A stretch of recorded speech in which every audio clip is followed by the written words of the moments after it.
पेड़ वाला भूत। मेरे गांव से 1 किलोमीटर दूर एक बड़ा सा पीपल का पेड़ है।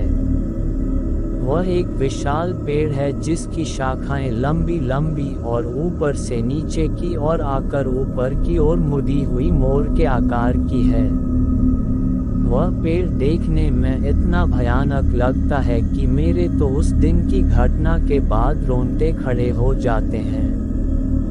उस पेड़ की शाखाएं कम से कम आधे बीघे में फैली हुई हैं। शायद तुम लोगों में से कोई मानता हो या न मानता हो, लेकिन मैं ज़रूर मानता हूँ कि भूत चुड़ैल आत्माएं होती है। हर गली हर चौराहे पर ऐसी बुरी आत्माएं होती हैं। वो तब तक नहीं हमें दिखती जब तक वो हमें दिखना नहीं चाहती हैं।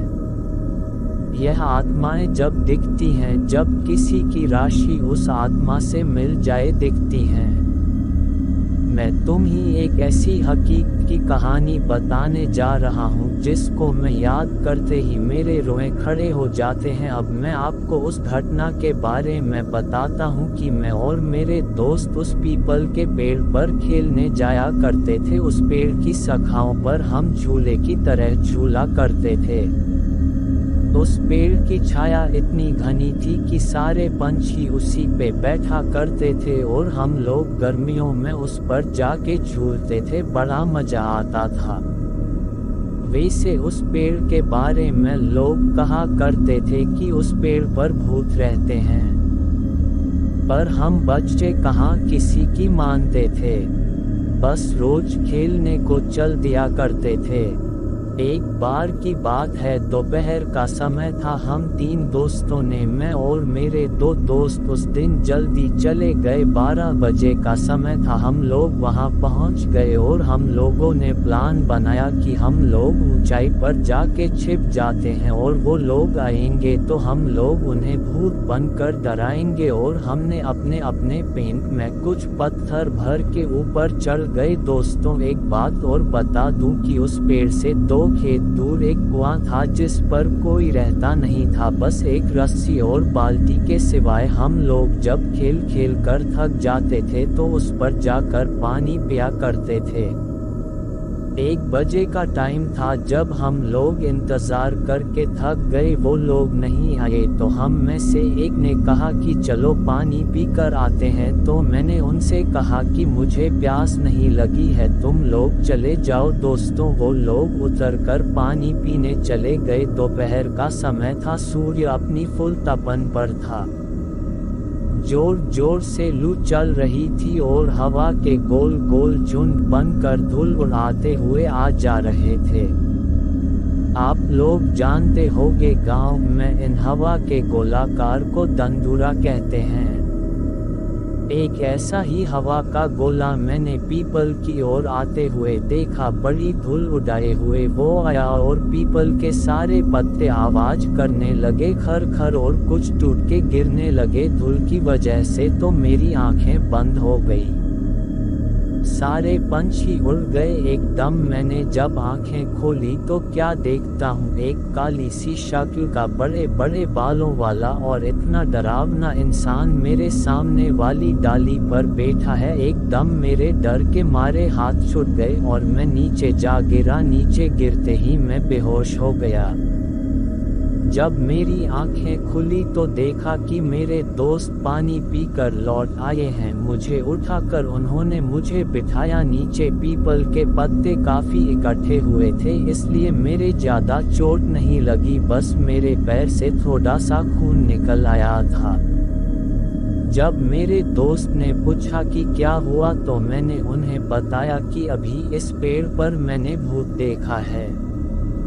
सारे दोस्त समझ रहे थे कि अजय हमें डराने की कोशिश कर रहा है। उन्होंने कहा, लगता है तुझे प्यास लगी और तू ऊपर से इसलिए गिर गया है। उन्होंने कहा, जा तू पानी पीकर आ, तब तक हम यहीं बैठे हैं। उनकी जिद की वजह से मुझे पानी पीने जाना पड़ा। मैं वैसे भी डरा हुआ था। और मेरे हाथ पैर कांप रहे थे। मैं मन ही मन में सोच रहा था कि बस आज मैं यहाँ से निकल जाऊँ, कल से मैं यहाँ नहीं आऊँगा। मैंने बाल्टी उठाई और कुएं में डाल दी। जैसे ही कुएं में बाल्टी पहुँची एकदम से आवाज़ आई, और वो आवाज़ ऐसे लग रही थी जैसे कोई पानी में बार बार कूद रहा हो। मैं और डर गया, जबकि रस्सी मैंने आराम से पकड़ रखी थी। तो यह आवाज़ कैसी? मैंने कुएं में जहाँ कर देखा, कुएं के पानी में मुझे वही चेहरा नजर आया। एकदम से मैं पीछे हटा, मुझसे कोई पीछे ऐसे टकराया कि मेरे तो होश उड़ गए और डर के मारे मेरे हाथ से रस्सी कुएं में जा गिरी। मैंने जैसे ही पीछे देखा, वही भयानक शक्ल वाला आदमी खड़ा था। मेरी तो आवाज़ बंद हो गई। उसके बड़े बड़े दांत, लंबे लंबे बाल, दांत तो ऐसे जैसे कि साले ने कभी जिंदगी में मंजन भी नहीं किया हो। उसकी खाल जली हुई सी, जैसे कि कोई जला हुआ इंसान। इतना डरावना लग रहा था कि मैं तो बस, मेरी आंखें खुली थी, बस शरीर में कोई जान नहीं थी। बस मैं बेहोश होके गिर पड़ा। मेरे दोस्त सोच रहे थे कि यह अब तक क्यों नहीं आया। 5 मिनट बाद जब मेरी आंखें खुली तो मैंने देखा कि मैं पीपल के पेड़ के नीचे पड़ा हूँ। तो मैं और डर गया कि मैं यहाँ कैसे आ गया। दोस्त मुझे उठा कर लाए थे। जैसे ही मैं खड़ा हुआ देखा तो मेरे दोस्त खड़े हुए थे और कह रहे थे, लगता है तेरी तबीयत ठीक नहीं है, तुझे पहले बताना चाहिए था, हम पानी ले आते, कहीं तू कुएं में गिर जाता तो हमारे घर वाले तो हमें भी जान से मार देते। मैंने उन्हें बताया कि मेरी तबीयत खराब नहीं है, मैंने सचमुच भूत को देखा है। उन लोगों को विश्वास नहीं हो रहा था कि अजय, जो कि कभी भी भूत के बारे में बोलते थे, तो वो कहता था कि भूत नहीं होते, मगर इसे आज हो क्या गया है जो हर बात पे भूत भूत लगाए हुआ है। भाइयों, अब तक 2 बज चुके थे। हमारे दोस्तों का आने का समय हो गया था। मेरे दोस्त ने कहा, चलो अब ऊपर चढ़ जाते हैं और उन लोगों को डराते हैं। मुझे डर तो लग रहा था, पर मैं दोस्तों के साथ ज़्यादा ऊपर नहीं, बस थोड़ी ऊंचाई पर जाके बैठ गया। जब वो लोग आए तो हमने पत्थर फेंकने चालू किए, और तब तक हुआ क्या, जोर से एक डंडूरा हवा का झोंका आया और सारे पीपल को उसने झकझोर दिया। हम लोगों को लगा जैसे कि कोई उसे झकझोर के उखाड़ने की कोशिश कर रहा हो। मेरे दोस्तों ने समझा कि भूत है इस पेड़ पर, और वो सारे लोग डर कर भाग गए। और हम बड़े ही खुश हुए कि आज तो इन्हें हमने डरा ही दिया। पर हमें क्या पता था कि वो भूत भी यह सब देख रहा है। और उसने जोर से पेड़ को हिलाया। जैसे ही मैंने, मेरे दोस्तों ने यह सब देखा, जल्दी जल्दी उतरने लगे। अब की बार तो उसकी आंखें लाल लाल, दांत होठों से बाहर। हम वहां से भागे। मैं तो डाली पकड़ के कूद पड़ा। मेरे दोस्त जिससे लटका वो डाली टूट गई और एकदम से नीचे गिरा। मैंने उसे उठाया तक नहीं, मैं वहां से भागा और मेरे दोस्त भी पीछे पीछे। बस फिर तो हमने मुड़कर नहीं देखा, घर आके ही हमने दम लिया। हमने देखा कि हमारा दोस्त नीरज नहीं दिख रहा है, तो हमने उसे उधर से लेट आते हुए देखा। वो आराम आराम से आ रहा था, उसकी आंखें लाल, हाव भाव बदले हुए नजर आ रहे थे। हमने उनसे पूछा कि नीरज क्या हुआ, तो उसने कुछ नहीं कहा, बस हमारी तरफ ऐसी ही नजरों से वह देख कर चला गया और जाकर सीधे अपनी चबूतरे पर जाकर बैठ गया। उसके हाव भाव बदले, आवाज भारी सी हो गई है। जब घर के सब लोगों ने उसे देखा और कहा, कहाँ गए थे तुम लोग, तब मेरे दोस्त सुरेश ने सारी बात बता दी। तब हमारे चाचा जी ने कहा, मैं हमेशा मन करता रहता हूँ इन लोगों को कि पीपल के पास मत जाया करो, पर यह लोग मानते ही नहीं। अब देखो इसका क्या हाल हुआ है।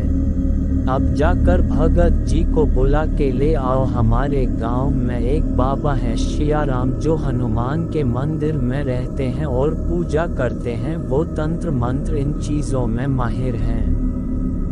इसलिए उन्हें लोग भगत जी के नाम से बुलाते हैं। तब मैं जाकर मंदिर से भगत जी को बुलाया। भगत जी ने मुझसे कहा कि पहले कुल्ला कर और जाकर हनुमान के मंदिर से भभूत राख लेकर आ। तब मैंने राख ली। तब तक भगत जी ने कुल्ला करके अपना कमंडल, साधुओं के पास जो पानी पीने के लिए होता है, उठाया और चल दिए और मैं उनके पीछे पीछे चल दिया। भगत जी वहां पहुंचे और पहुंचते ही सब समझ गए और कहा, भाई तुम यहाँ क्या लेने आए हो?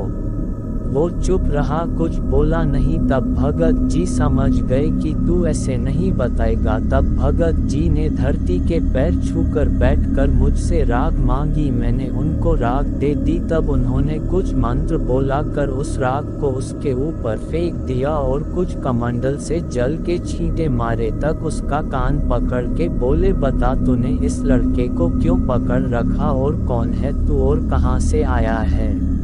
तब उसने बताया कि मैं पास के पीपल के पेड़ पर रहने वाला भूत हूँ। यह लोग मुझे दोपहर के समय सोने नहीं देते थे, इसलिए मैंने इनको डराया और इसको पकड़ लिया। भगत जी बोले, तू पीपल को छोड़ और कहीं दूर जंगल में चला जा, और वो पीपल बच्चों के खेलने के लिए है, पर मैं कहाँ जाऊंगा? तब भगत जी ने कहा कि तू ऐसे ही चला जागेगा या फिर निकालूं अपना वज्र? और भगत जी की आंखें लाल हो गई। तब भूत ने कहा, आप मेरा कान छोड़ोगे तभी तो मैं जाऊंगा। देख कितना अच्छा बच्चा है। इतना जल्दी समझ गया, एकदम नीरज हिला और वो नॉर्मल हो गया जैसे कि अभी सोकर जगा हुआ है। तब भगत जी ने कहा, जाओ, अब पीपल वाला भूत भाग चुका है, अब तुम कभी भी जाकर उस पेड़ पर खेल सकते हो।